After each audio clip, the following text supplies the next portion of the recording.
Imagine being kidnapped. Not for money, not for revenge, but simply because of how tall you are. In the early 18th century, a king in Prussia did exactly that. His name was Frederick William I, often called the Soldier King. But he wasn't just obsessed with soldiers. He was obsessed with giants. Men so tall that they towered over ordinary people, commanding attention with every step. At first, it might sound like a fairy tale or a nightmare, but this was real.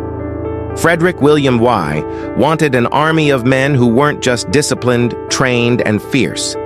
He wanted them to be impossibly tall. Standing over 6 feet, these men became the king's personal obsession, and soon they formed one of the strangest military regiments in history, the Potsdam Giants, or Lange Kerls in German, meaning long fellows. Unlike other elite soldiers of the time, these giants were not chosen for skill alone. Their height mattered more than anything else. The taller the man, the more valuable he became. And Frederick William I wasn't picky. He would recruit, buy, or even kidnap men from across Europe just to add a few extra inches to his growing collection of giants. Take James Kirkland, for example. A man from Ireland, standing over 7 feet tall, Kirkland was strong, proud, and living an ordinary life, at least until he was tricked onto a Prussian ship. Promises of employment and adventure lured him in, but once aboard he realized there was no turning back. He had become part of the king's elite regiment. Kirkland wasn't alone. Every tall man in Europe suddenly had to be wary. No tavern, no village, no bustling port was safe. The king's agents were always on the lookout, searching for men who met his impossible height standards. Some were bribed, some volunteered out of ambition or naivety, but many were simply taken against their will. Once recruited, the giants faced a life unlike any other.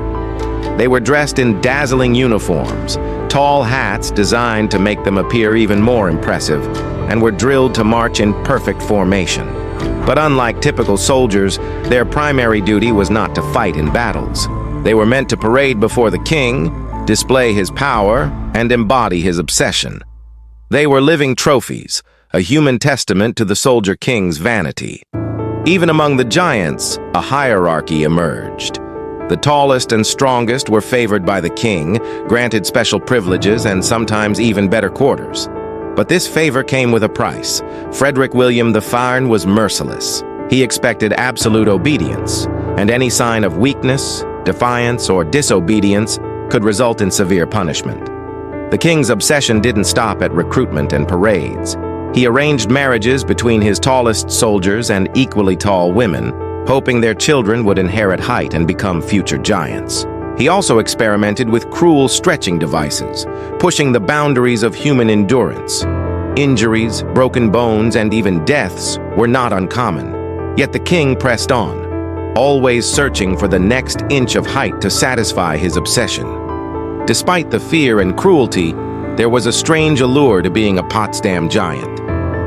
They were admired and feared. Crowds would gather to see them march, and foreign diplomats marveled at their impressive stature. But beneath the spectacle lay the reality. These men were pawns in a king-esque disturbing fascination, living a life of constant control, pressure, and danger. And yet, for all the grandeur and spectacle, a seed of rebellion and resistance often grew in the hearts of the giants. Some dreamed of escape, others longed for home, and a few plotted ways to challenge the king's dominance. But escaping the grasp of Frederick William I was nearly impossible. The man was relentless, obsessed, and determined to see his vision realized at any cost. James Kirkland, for one, would soon learn that being tall came with a price far greater than he had ever imagined. He would march, parade, and live under the gaze of a king whose obsession knew no bounds. And for every giant brought to Potsdam, the nightmare was only beginning. Because this was not the end of Frederick William I's obsession, it was only the beginning. And for the men of the Potsdam Giants, the horrors, spectacles, and unthinkable demands of the soldier king had only just started. But this was only the beginning of the king's obsession, and the nightmare for these men. Frederick William, I wasn't born extraordinary, at least not in the sense of a mythical giant-slaying hero, but he was relentlessly disciplined, cunning, and obsessed with perfection. From a young age, he learned the value of order, obedience, and military precision. Growing up in the Prussian court, he saw firsthand how appearances and reputation could wield more power than armies alone. But no one could have predicted that his fixation on height would become his defining legacy. It began innocently enough. Frederick admired tall, imposing men. There was something about their presence that inspired respect and fear. A tall man walking into a room commanded attention. A towering soldier leading troops could intimidate an entire battlefield. But for Frederick William I, admiration soon turned into an all-consuming obsession.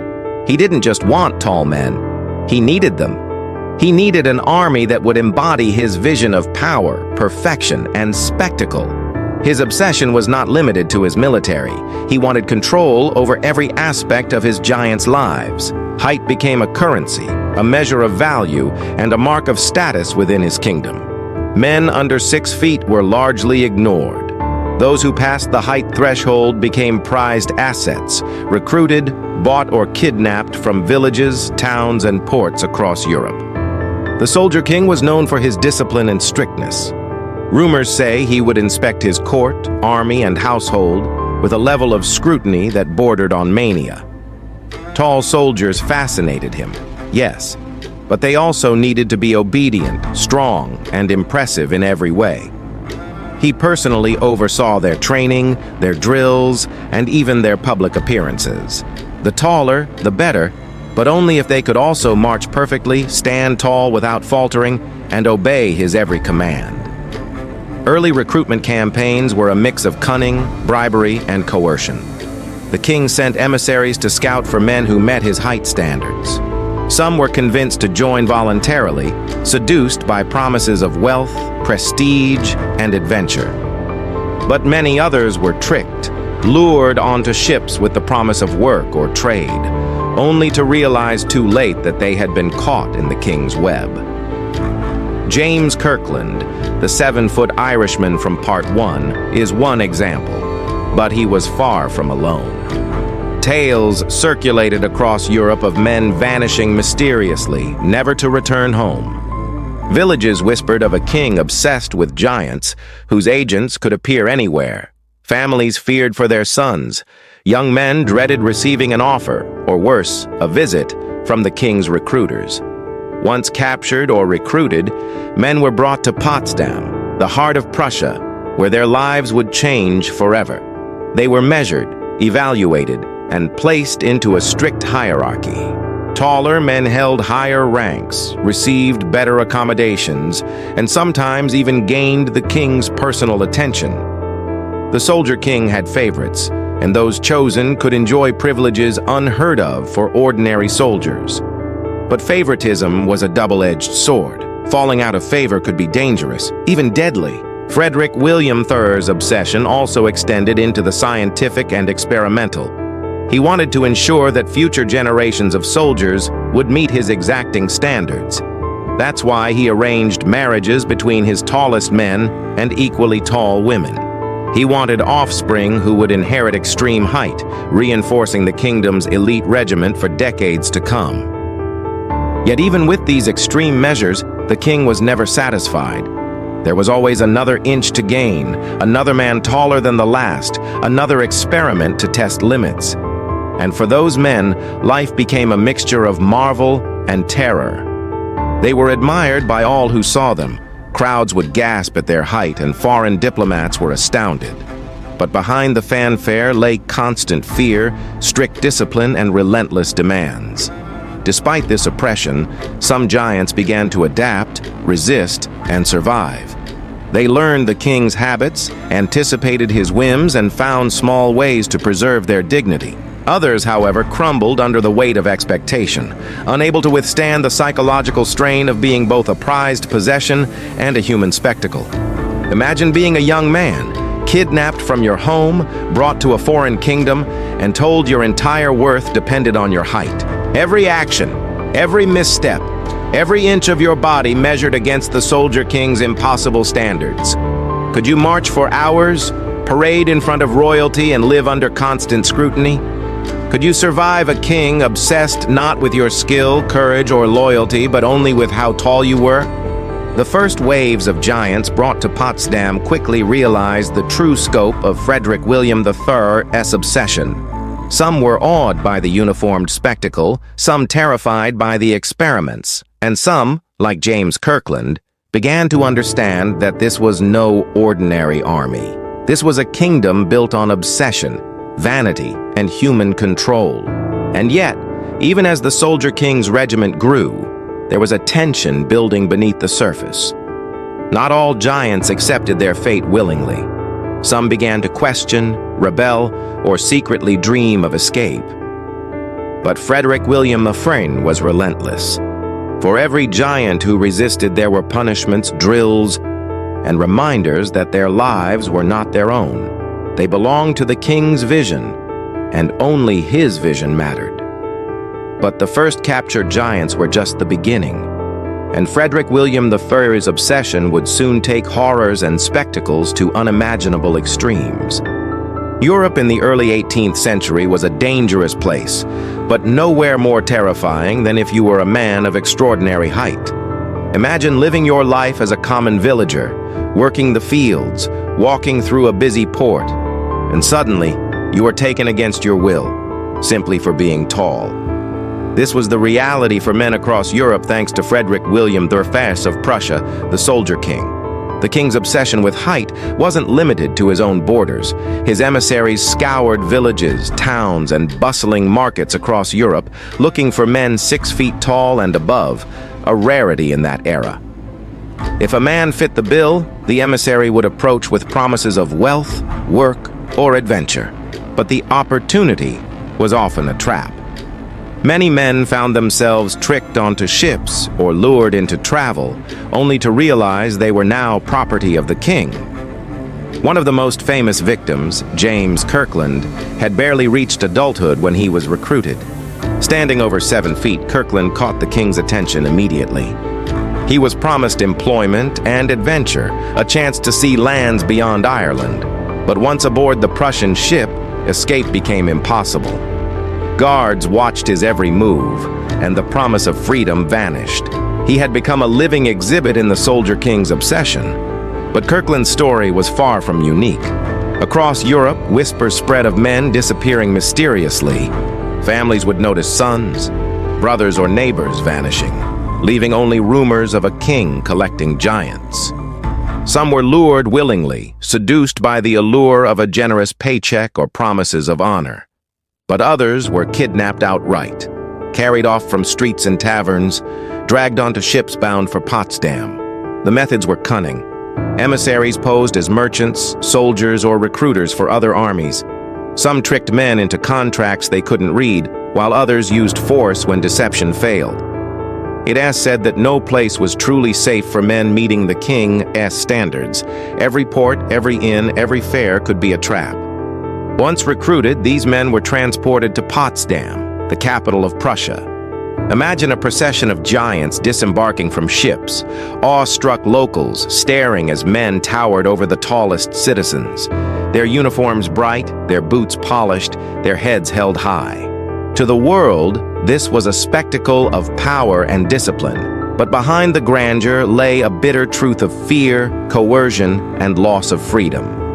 Upon arrival, the giants were measured and evaluated, the taller the more favored.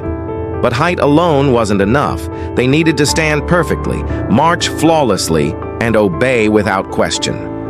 Any failure, any hesitation could result in punishment. Some soldiers were beaten, humiliated, or forced into grueling drills. Frederick William I's obsession knew no mercy. And yet, the king's fascination extended beyond simply collecting tall men. He wanted to secure a dynasty of giants. The tallest soldiers were married to tall women, producing children who could one day join the regiment. Frederick William I dreamed of a kingdom defined not just by military might, but by stature, physically and symbolically. It wasn't just a matter of spectacle, it was psychological. Imagine facing an enemy army lined with soldiers who towered over you by a foot or more, marching with perfect discipline and dazzling uniforms. Intimidation alone could win battles. Or at least that was the king's theory.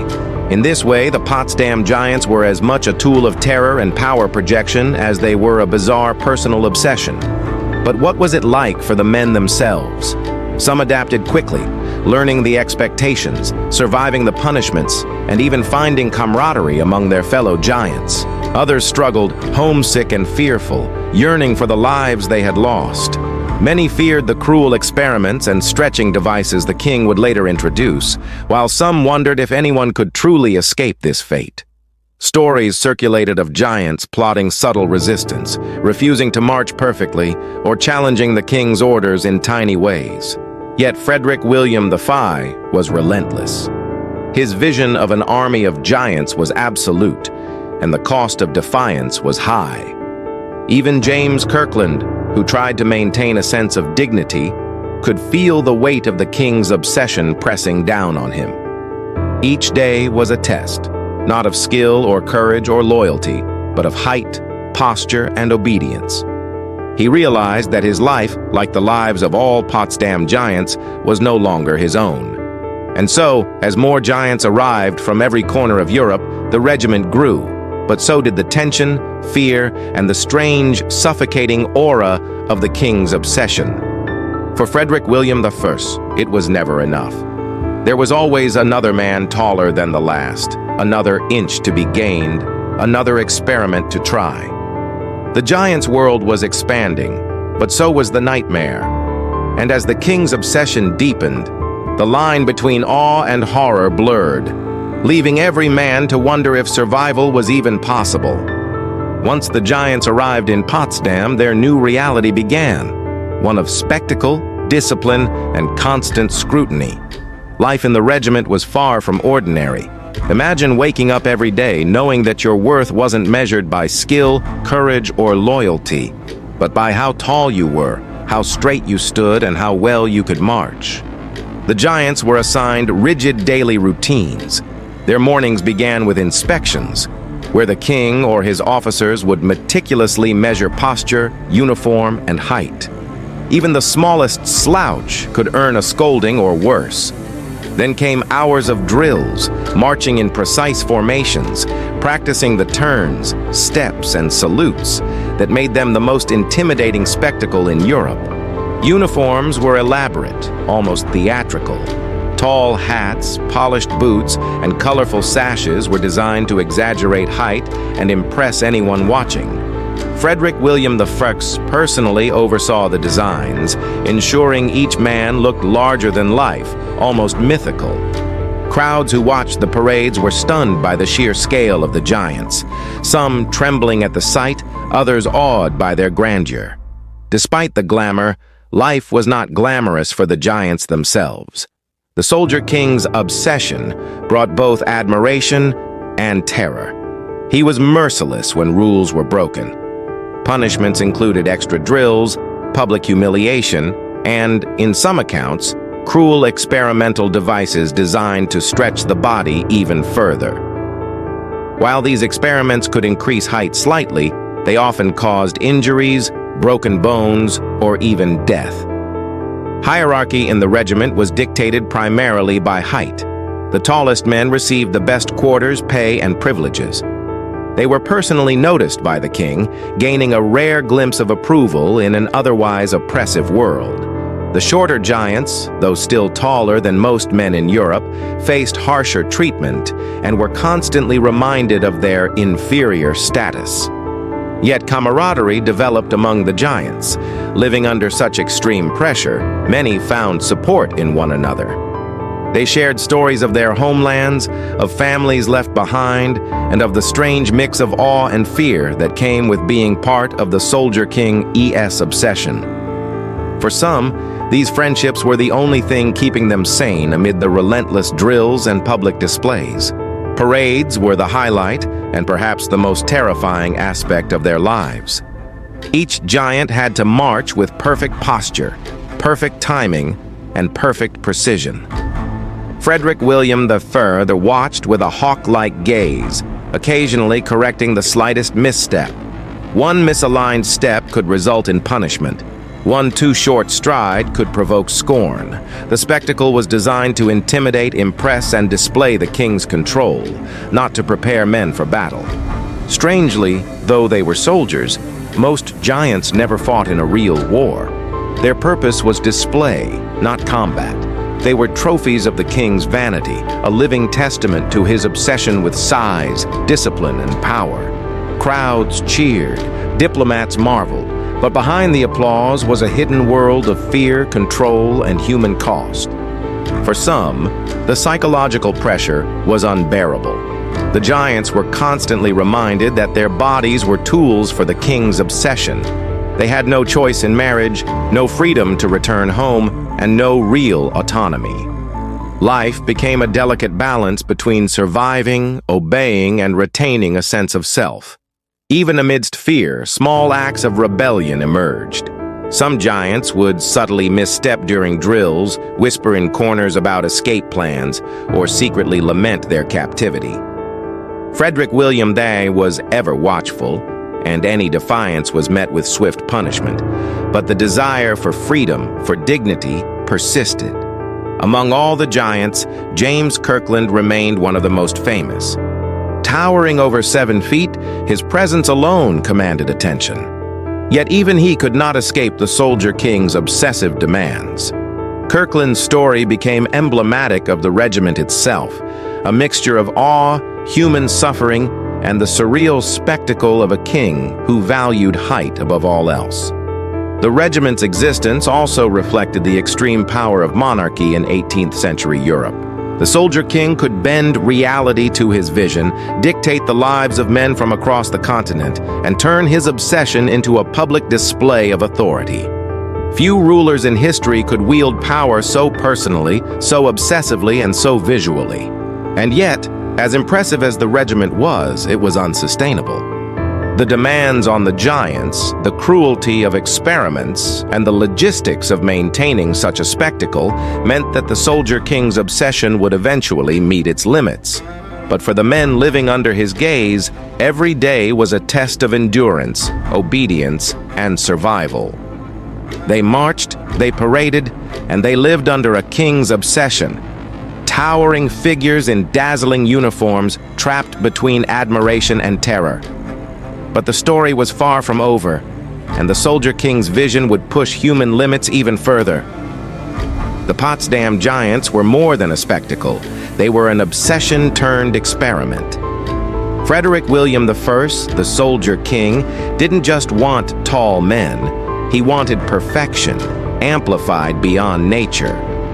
And when natural growth wasn't enough, the king resorted to methods that would horrify even the most ruthless military commanders. Stretching devices, often described in historical accounts, were designed to elongate the bodies of soldiers. The process was excruciating, involving harnesses, weights, and slow, agonizing pressure applied to limbs. Men screamed, some fainted, and a few didn't survive the ordeal. Yet Frederick William I remained obsessed with every inch gained. To him, human suffering was secondary to the visual and psychological impact of his giants. These weren't battlefield casualties. They were experiments in vanity. The tallest men were prized, not for skill, but for the awe they inspired. Crowds gasped, foreign dignitaries marveled, and the giants themselves became living trophies. Some historians suggest the king believed that extreme height would intimidate enemies even before a battle began. The experiments weren't limited to stretching. The king meticulously tracked growth patterns, nutrition, and genetics. He arranged marriages between tall soldiers and women of above-average height, hoping their children would inherit superior stature. He was essentially creating a human breeding experiment, decades before modern science would even consider such possibilities. Life inside the regiment became a psychological crucible. Every drill, every parade, and every inspection reminded the giants that their value was measured in inches. They lived in a world where failure wasn't just punished. It could end careers, dignity, and even lives. Yet they endured, adapting to survive, forging bonds of camaraderie, and finding small acts of rebellion or self-preservation wherever possible. James Kirkland, the 7-foot Irishman, became a symbol of both awe and suffering. His height drew attention from everyone, yet it also placed him under extreme scrutiny. He endured drills, parades, and the stretching devices, living daily under the shadow of the king's obsession. Yet in his endurance, Kirkland and others like him formed the backbone of the soldier king's vision. Parades were more than ceremonial. They were psychological warfare designed to intimidate both the public and visiting dignitaries. The Giants marched with military precision, their elongated forms exaggerated by hats, boots, and uniform design. Frederick William I would watch, scrutinizing posture, stride, and composure. A single misstep could provoke fury. The Giants were living symbols of his control, vanity, and power. The public, unaware of the human cost, marveled at the spectacle.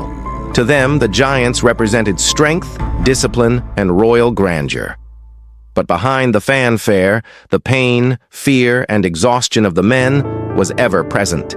It was a world where physical presence equaled value, obedience equaled survival, and every day was a test of endurance, obedience, and dignity. And yet, the obsession didn't stop at physical extremes.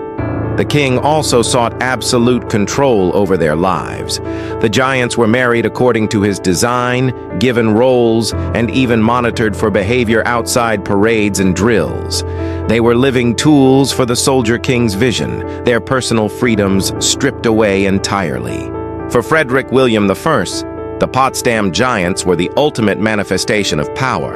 A regiment where height equaled authority, obedience equaled privilege, and suffering equaled spectacle. But as the years went on, the human cost became increasingly apparent. Some soldiers broke under the pressure, some died during experiments, and some attempted escape. Yet the king remained relentless, unyielding, and utterly obsessed. The Giants marched, endured, and lived under a king's obsession, stretching beyond natural limits, caught between awe, terror, and the relentless pursuit of one man's vision. The regiment was feared, admired, and remembered not for battlefield prowess, but for the strange, extreme, and almost surreal world Frederick William I had created. These men were trophies of vanity, prisoners of obsession, and witnesses to one of history's most unusual experiments in human ambition and control. Even as the king aged, his obsession showed no signs of abating. Every parade, every drill, every measurement reminded the Giants that their existence was defined by someone else's desire for perfection. And for the people of Prussia, the legend of the Soldier King's Giants would endure long after the regiment disbanded. The next chapter would bring the end of an era as Frederick William I passed away, leaving his son Frederick the Great to inherit the kingdom and the responsibility of deciding the fate of the Potsdam Giants.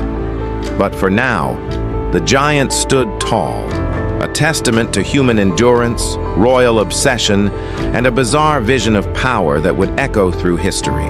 The towering reign of Frederick William I, the Soldier King, eventually came to an end. His death marked not just the passing of a monarch, but the beginning of a dramatic shift in the fate of the Potsdam Giants. For decades, these men had been living trophies, paraded for awe, fear, and royal obsession, and their lives had been defined entirely by the whims of a single ruler. When Frederick William I died, his son Frederick II, later known as Frederick the Great, assumed the throne. Unlike his father, Frederick the Great had little interest in extravagant displays of tall soldiers.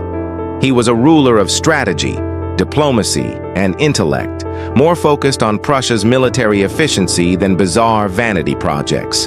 For the Giants, this meant their world of fear, strict drills, and obsessive inspections was about to change, though not immediately. The regiment, once swollen with thousands of men from across Europe, was gradually reduced. Many soldiers were reassigned to the regular Prussian army, where height mattered far less than skill, training, and strategy. Some were sent back to their homelands, returning to villages and families they had long thought lost. Yet the legacy of captivity, strict discipline, and the psychological scars of being part of the Soldier King's obsession remained. Frederick the Great's approach was pragmatic. He recognized that while tall soldiers were impressive, an army built purely on size lacked practicality. Combat required agility, coordination, and intelligence, traits that couldn't be guaranteed by height alone. The Potsdam Giants, once a symbol of awe and fear, were now largely ceremonial, gradually fading from both military relevance and public spectacle. Yet the story of the Giants did not disappear entirely. Tales of the 7-foot Irishman James Kirkland, the cruel experiments, and the parades that stunned Europe persisted in letters, memoirs, and historical accounts. To historians, these men were more than curiosities. They were a unique window into the extremes of human ambition, power, and obsession. The legacy of the Potsdam Giants also highlights a psychological and cultural truth: how far rulers can bend reality to satisfy personal desires. Frederick William I had transformed ordinary men into living experiments, blurring the line between military discipline and human cruelty. The regiment served as a reminder that power, when unchecked, could redefine the lives of countless individuals in ways both awe-inspiring and terrifying. Interestingly, the disbanded Giants left an unexpected mark on Prussian society. Some returned home, tall men standing out even more starkly among their communities. Others were absorbed into the regular army, where their presence still commanded attention and respect. Even generations later, stories of these towering figures became part of local legends, inspiring awe, humor, and disbelief. From a modern perspective, the Potsdam Giants are a mix of history, spectacle, and cautionary tale. Their story fascinates because it combines human drama, obsession, and extreme historical circumstances. For U.S. audiences, it resonates with themes of ambition gone too far, endurance under impossible conditions, and the strange intersections of power and human cost. Frederick William I's obsession may have ended with his death, but the legend of the Giants endures. Museums, historical texts, and scholarly accounts preserve their story, ensuring that the world never forgets the army built not for battle, but for vanity. Some historians argue that the Giants were a remarkable feat of discipline and organization, while others see them as a tragic example of human suffering for spectacle and pride. And yet, even as the regiment faded, it left a lingering question for anyone who studies this chapter of history. What drives obsession, and how far will one person go to achieve a vision, regardless of the cost to others? For the men of the Potsdam Giants, that question was answered daily, through years of drills, parades, and experimentation, until their lives at least were no longer entirely their own. The Giants marched, endured, and suffered. They paraded for kings, endured experiments, and lived as symbols of obsession. Their legacy reminds us that human ambition can build wonders, but it can also crush the very lives it depends upon. While the Potsdam Giants were collectively famous, their individual stories were just as fascinating and far more tragic. Each man brought his own history, family, and identity, only to find it consumed by the Soldier King's obsession. Take James Kirkland, for instance. At over 7 feet tall, he had been a regular Irishman with dreams, family, and freedom. Yet he was tricked onto a Prussian ship, kidnapped, and transported to a foreign land. Stripped of choice, Kirkland had to adapt to life under strict drills and constant scrutiny, where his very body became both his currency and his cage. Despite his size, he endured humiliation, fear, and the ever-present threat of cruel experiments. Other giants had equally remarkable yet harrowing stories. Some were plucked from remote villages in Europe, far from familiar faces. Families never saw them again. Letters home were censored, communication limited, and escape was nearly impossible. Every morning they awoke knowing that their lives were dictated entirely by the whims of a king obsessed with height. Yet even amid the cruelty, moments of resilience and ingenuity emerged. Giants would bond over shared suffering, teaching each other survival tactics and ways to endure the stretching devices or the relentless drills. They found humor in small moments, whispered stories of home, and clung to memories of freedom. In a strange way, these connections humanized the regiment, even as the king sought to reduce them to living trophies. Some soldiers became icons of public fascination. Visitors to Prussia marveled at their size, writing letters and memoirs describing the awe-inspiring spectacle. To foreigners, the giants seemed almost mythic. 7-foot men in polished boots and towering hats, moving in perfect formation. But the reality behind the legend was far darker. Men enduring physical pain, psychological strain, and the constant knowledge that they were performing for someone else's vanity. The hierarchy within the regiment also created tension. The tallest men received better quarters and pay, while shorter giants, still taller than ordinary men, were constantly reminded of their inferior status. Competition became fierce, friendships strained, and the regiment's unity was tested daily. Some grew resentful of their taller peers, while others became overly compliant, learning that survival meant obeying without question. And then there were the experiments. Men like Kirkland were subjected to stretching devices that pulled and elongated bones. Screams echoed through the barracks. Some fainted, others were permanently injured. The human cost of this obsession was staggering. Yet the king viewed it as an investment. Every inch gained was a triumph of his vision over nature itself.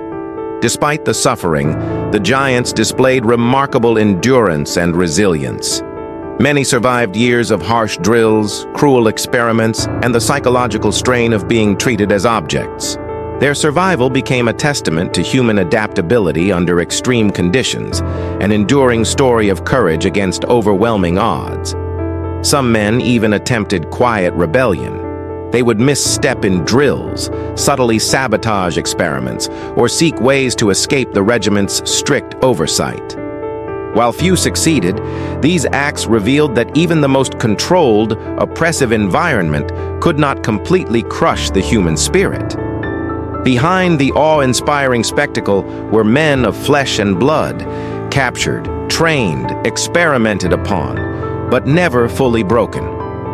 Their stories remind us that behind every legend there are human beings with hopes, fears, and dreams. The stories of individual giants also underscore a larger truth. The extremes of Frederick William I's obsession affected real lives in real ways. Beyond parades, uniforms, and public spectacle, there were countless men enduring pain, uncertainty, and loss of autonomy. These personal narratives add depth, relatability, and empathy, key elements for engaging a modern U.S. audience. For viewers, these stories provoke questions that resonate universally. What would you do if your life was controlled by someone else's obsession? Or, could you endure such extreme discipline for decades? By connecting history to human experience, the giants' stories become more than oddities. They become mirrors of resilience, fear, and survival. As we move forward, the next part will explore the public perception, foreign reactions, and the wider impact of the Potsdam Giants across Europe, showing how this bizarre regiment was both feared and ridiculed, and how Frederick William I's obsession left an enduring mark beyond Prussia's borders. The Potsdam Giants were not just a Prussian curiosity. They became a topic of fascination, fear, and ridicule across Europe. Foreign visitors, diplomats, and royalty traveled to see these towering men, curious about the extremes of Frederick William I's obsession.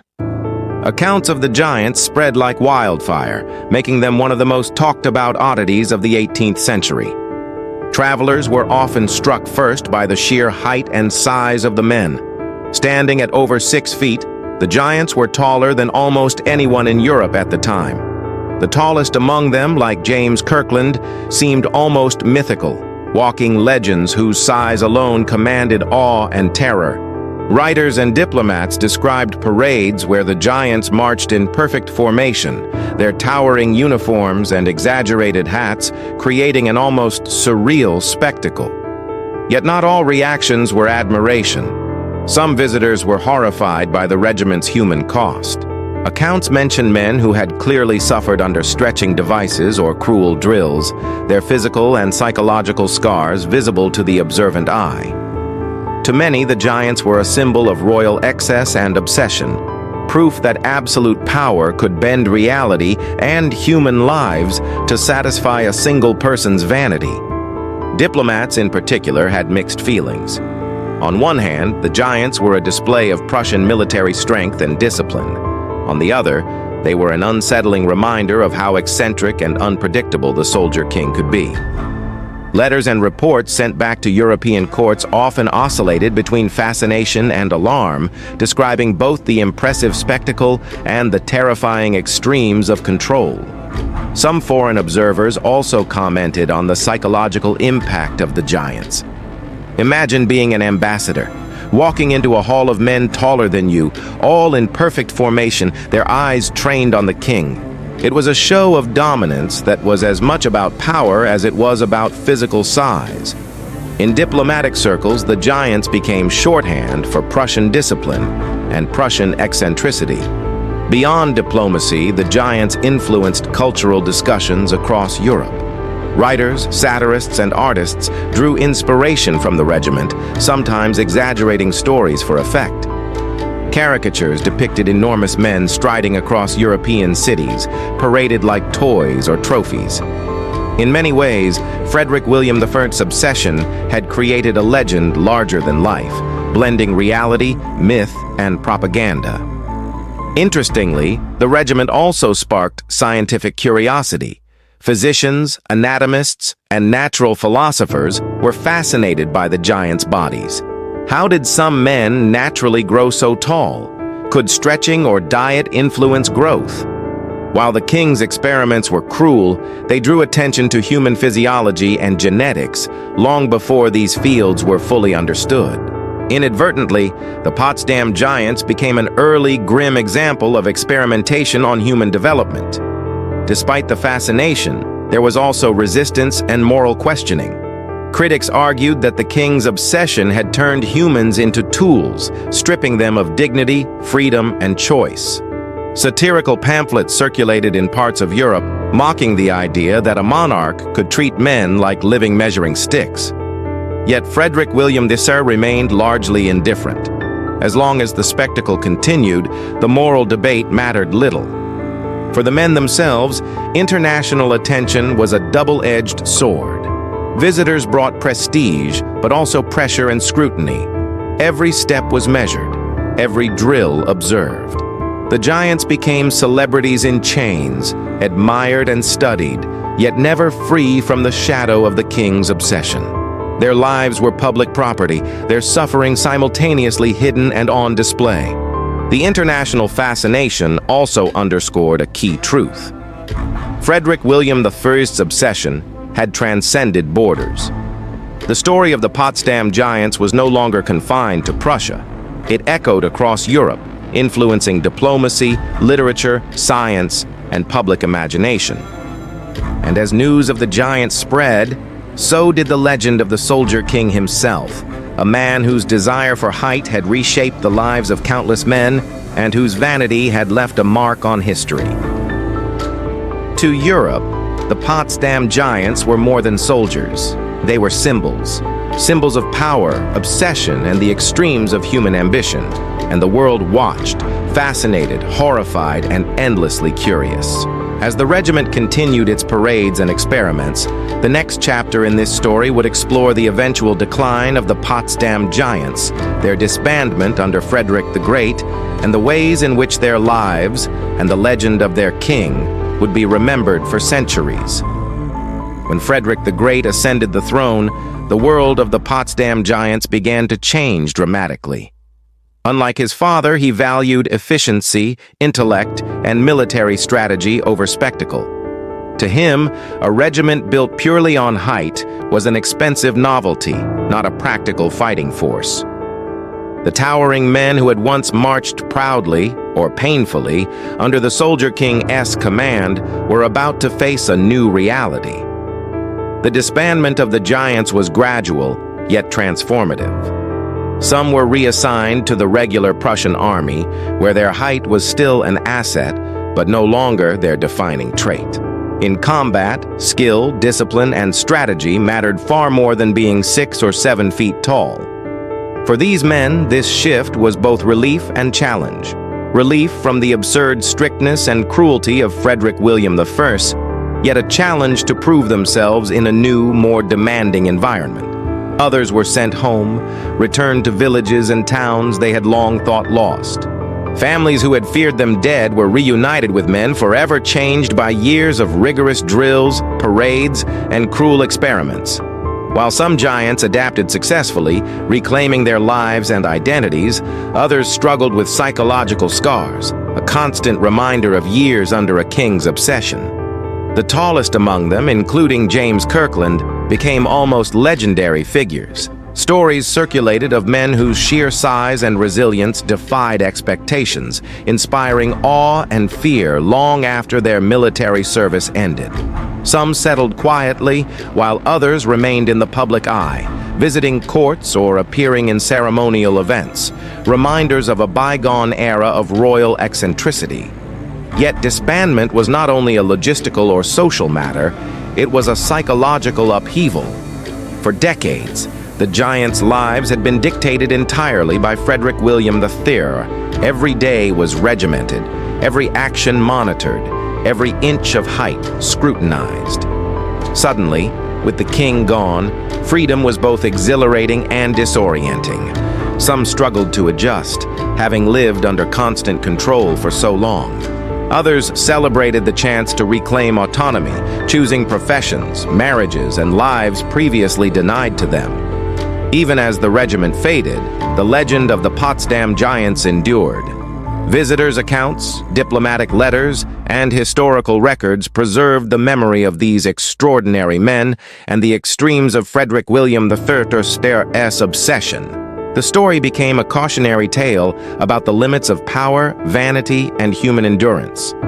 Frederick the Great himself rarely commented on the regiment publicly, but his actions spoke volumes. By dismantling the Giants, he demonstrated a shift in values, from spectacle and vanity to pragmatism and intellectual governance. He recognized that a ruler's obsession could elevate or destroy, and he chose to redirect Prussia's military resources toward practical, strategic ends. Despite the disbandment, the cultural impact of the Giants persisted. Stories of their towering figures were told across Europe, inspiring literature, satire, and fascination. Caricatures, memoirs, and letters depicted them marching in exaggerated uniforms, a surreal mixture of awe and mockery. Even centuries later, historians and storytellers would marvel at the combination of human suffering, ambition, and spectacle that defined the Potsdam Giants. Interestingly, some descendants of these giants retained genetic legacies. Tall families in Prussia and other parts of Europe claimed ancestry tracing back to the regiment. While the social and physical impact of these lineages is debated, the legend of giants who marched under a king's obsession remains compelling. The Giants survived the parades, experiments, and humiliation. They endured the whims of a king obsessed with height. When they were finally released from his grasp, they carried with them the scars of a regiment that was as spectacular as it was cruel. The disbandment also shifted the narrative of Prussia itself.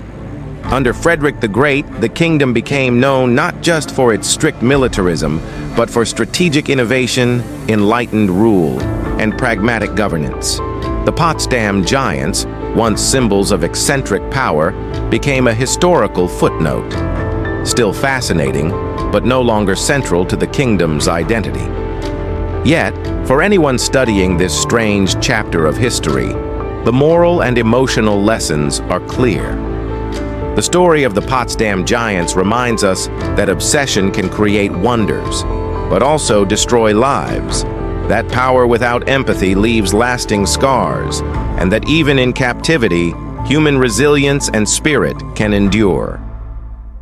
As we move into the next part, we will explore the enduring legacy of the Potsdam Giants, including how their story influenced military history, cultural memory, and modern fascination with extremes of human ambition. Even centuries after the Potsdam Giants marched in gleaming uniforms under Frederick William I, their story continues to captivate historians, writers, and audiences worldwide.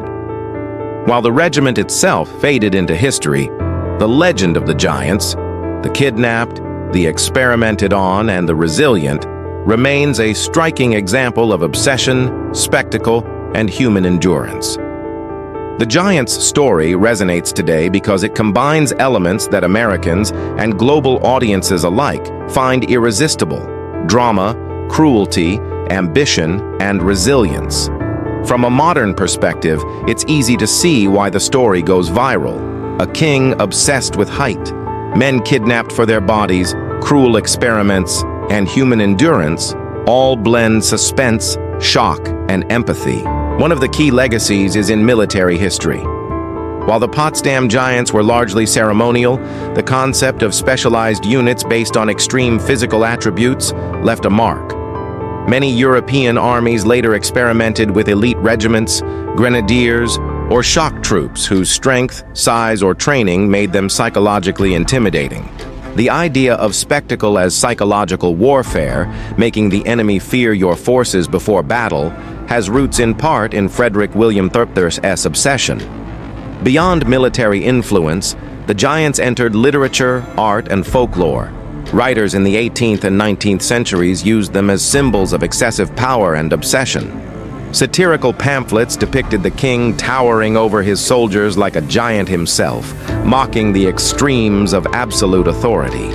Caricatures, novels, and poems all captured public fascination, ensuring that these men were remembered not just for their height, but for the human stories behind the spectacle.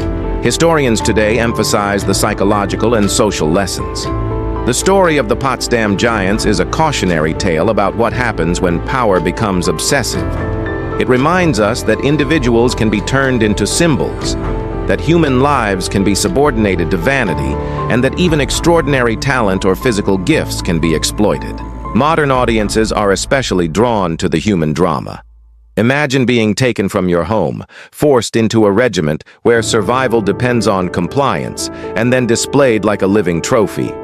Yet even within this extreme scenario, the Giants demonstrated resilience, camaraderie, and survival instincts. This aspect makes their story relatable across time. While we may not face kings obsessed with height today, we can all empathize with struggles against authority, injustice, or circumstances beyond our control. Culturally, the Giants also inspire fascination with body, identity, and human limits. Stories like Kirkland's, who survived trickery, harsh training, and stretching devices, continue to spark curiosity about extreme human experiences. For U.S. audiences, this taps into themes of personal triumph, resilience, and human fascination with extremes, all of which perform well on social platforms. The legend even reaches into popular culture and media. Documentaries, history channels, podcasts, and viral social media clips highlight the Giants' story as one of the weirdest, most shocking chapters in European history.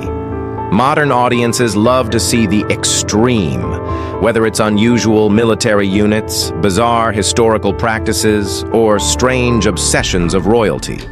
The Potsdam Giants perfectly combine these elements. Interestingly, the story also sparks discussion about ethics and human rights.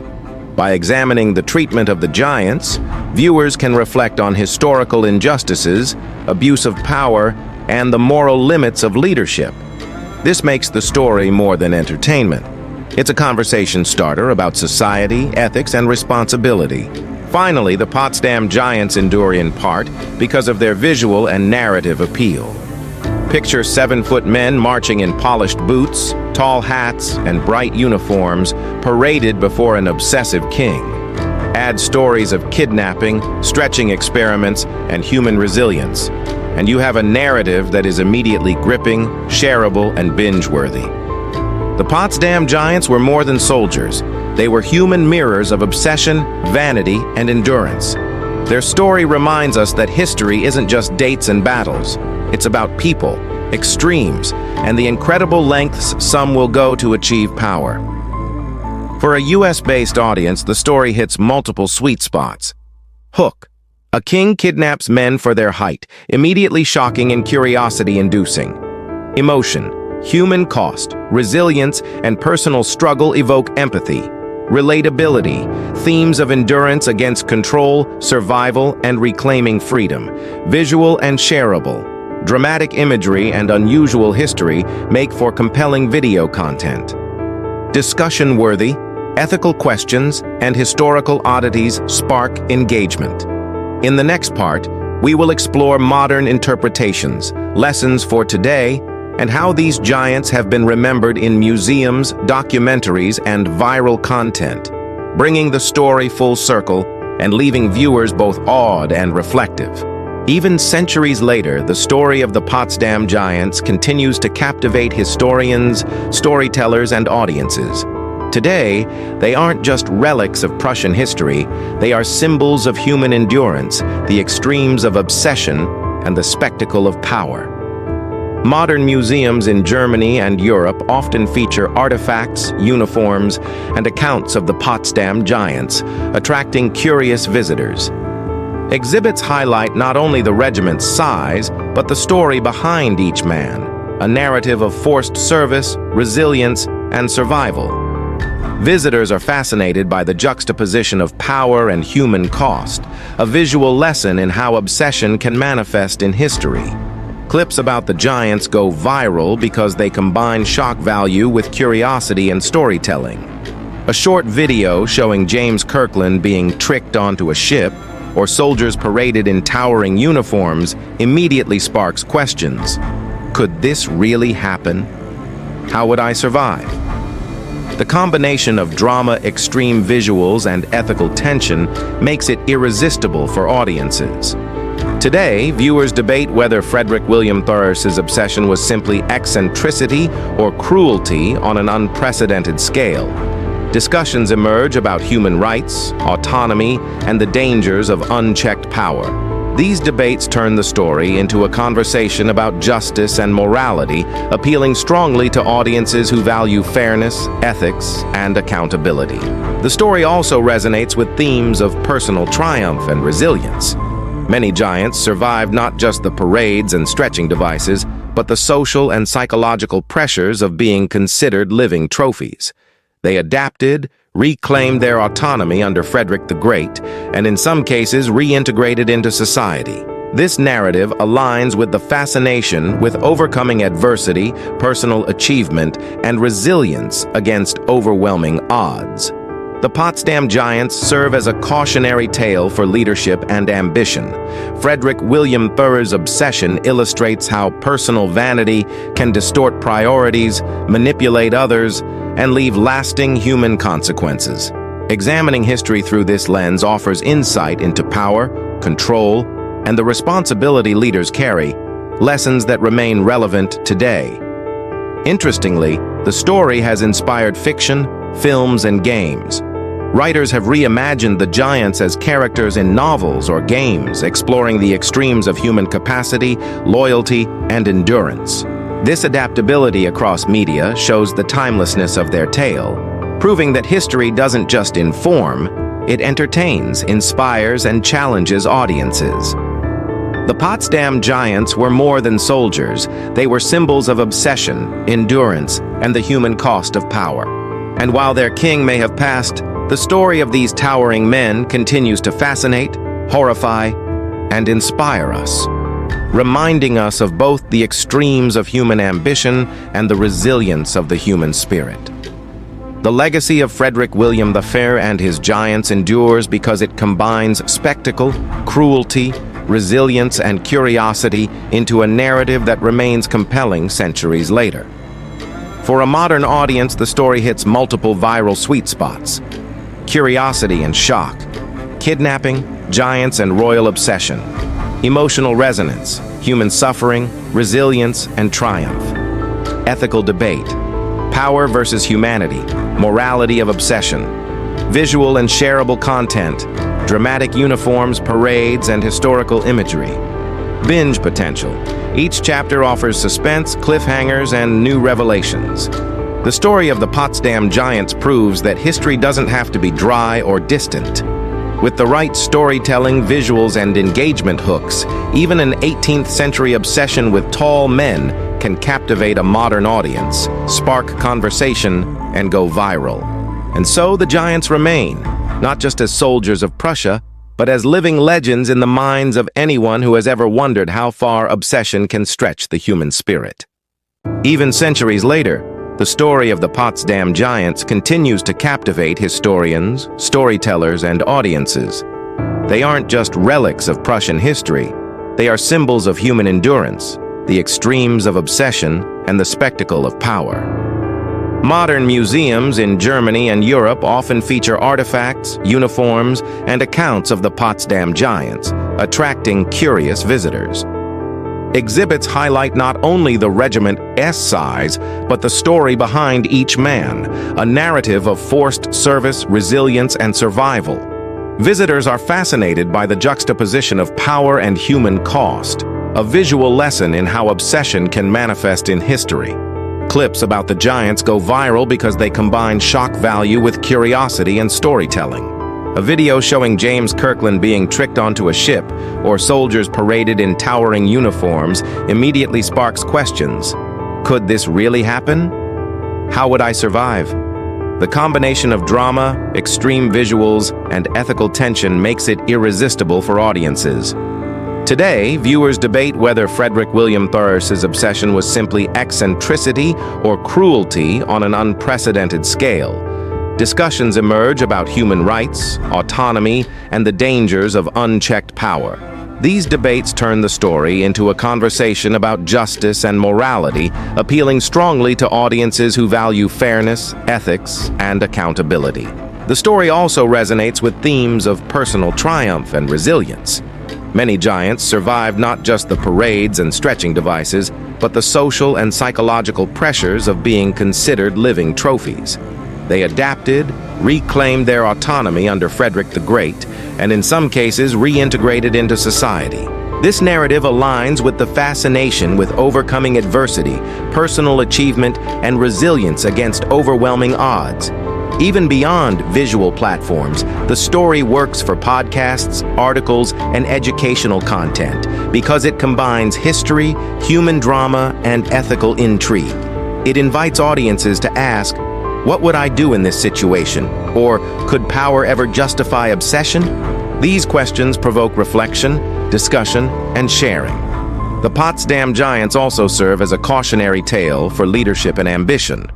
Frederick William III's obsession illustrates how personal vanity can distort priorities, manipulate others, and leave lasting human consequences. By examining history through this lens, audiences gain insight into power, control, and the responsibility leaders carry, lessons that remain relevant today. Interestingly, the story has inspired fiction, films, and games. Writers have reimagined the Giants as characters in novels or games, exploring the extremes of human capacity, loyalty, and endurance. This adaptability across media shows the timelessness of their tale, proving that history doesn't just inform, it entertains, inspires, and challenges audiences. The Potsdam Giants were more than soldiers. They were symbols of obsession, endurance, and the human cost of power. And while their king may have passed, the story of these towering men continues to fascinate, horrify, and inspire us, reminding us of both the extremes of human ambition and the resilience of the human spirit.